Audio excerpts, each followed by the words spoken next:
There's one scene where I got totally stuck. Only once in the book did I open it and read the cadence, and then here we go. And that morning it was the scene where the guy has the gun up against Michael's head, right? And he's driving along, and so the next morning I open it up and nothing. My fingers are empty. I was like, oh man, shoot. So I called a friend of mine who's a detective. And I explained the situation. I said, how do I get out of this? He goes, yeah, basically you're screwed. I'm like, what? So the next day, thank God. Although, thank God for the editor, in that case, I had Moses wired through the wrong window. And the editor said, let's review basic physics. I still have, she sent me her initial response, her initial edits to the book, 22 pages of notes about little tiny things, which I still have. To me, it's like a long stoner poem. Anyway,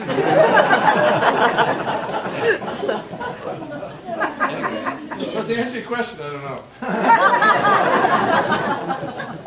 I've had you for a long time, but I can do this for a while, as you can tell. Yes, ma'am. Why did you call it Mink River? The original, I'll tell you this, I've never told anybody else, but you all read it as a City Reads. The original working title for the book was Billy Ten-Speed.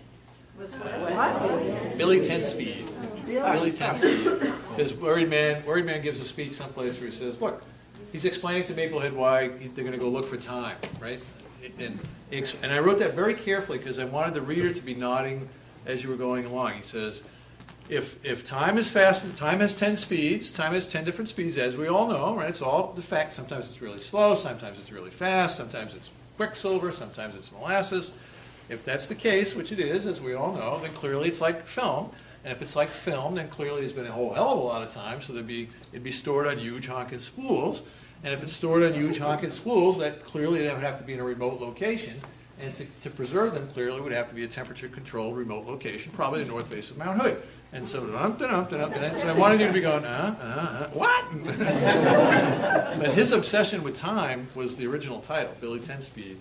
And then, it was the press actually who said to me, that's a cool and unusual title, but it's not quite reflective of the book. Bit of a problem, and I said, well, and then my suggestion was, okay, how about cocaine sex brawl? And they're like, no. We had a lot of very funny exchanges. I wanted to do scratch and sniff pages in the book, like you scratch and you smell salmon berries, and I thought that would be funny. No. And then I wanted to have like the Christmas cards that open up and the music plays. I wanted to do that in the book. I thought that would be really cool. And they're like, no. What else? I wanted to do fold-out pages where, like, you turn to page 32 and then you can't turn it because it keeps going like 33, 34, 35, and like folds out like a centerfold. And they're like, no, why would you do that? We had a lot of very odd exchanges. And then that's the 9th cover. To their enormous credit, the first few covers they showed me were totally normal. They were like Northwest motifs and trees and rain, and I was like, oh, that's normal. The book's not normal. We have an abnormal cover, and so they got to this, which I love. I love this cover because it doesn't quite make sense, which I think is really attractive. There's no place in the book where there's a crow in the river. I don't think. But it's just exactly right. You can't ignore it in a book. I mean, booksellers love it because you can't ignore it. And people come in and say, what the hell is that? Which is a good first step toward, I'll take 7,000 of them. Another question I get at book clubs all the time is, oh my God, it's going to be made into a movie. And I think, well, not yet, although I did write into the contract, if it's ever made into a movie, Brad Pitt has to play Moses. Which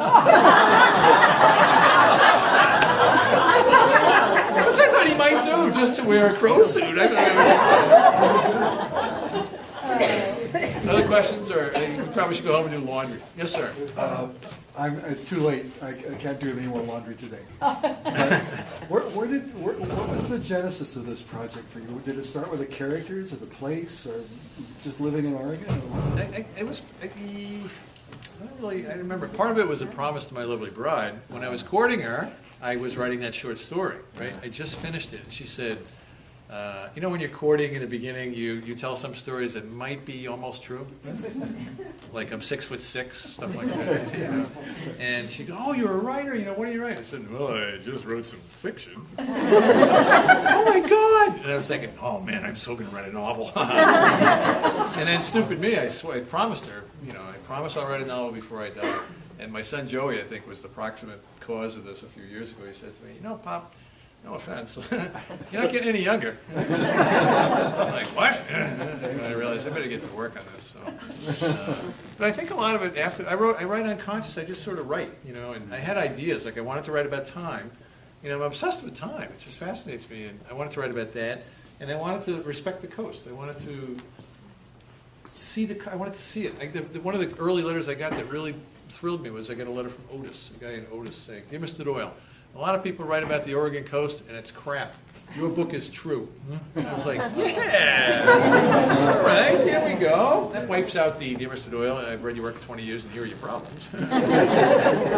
Mr. Doyle, we are so grateful. Well, time to go, bye!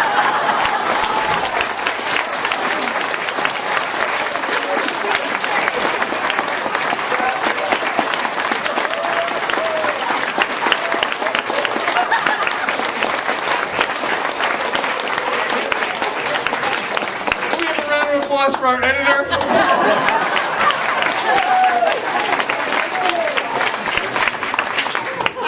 And we are so glad that you're here tonight.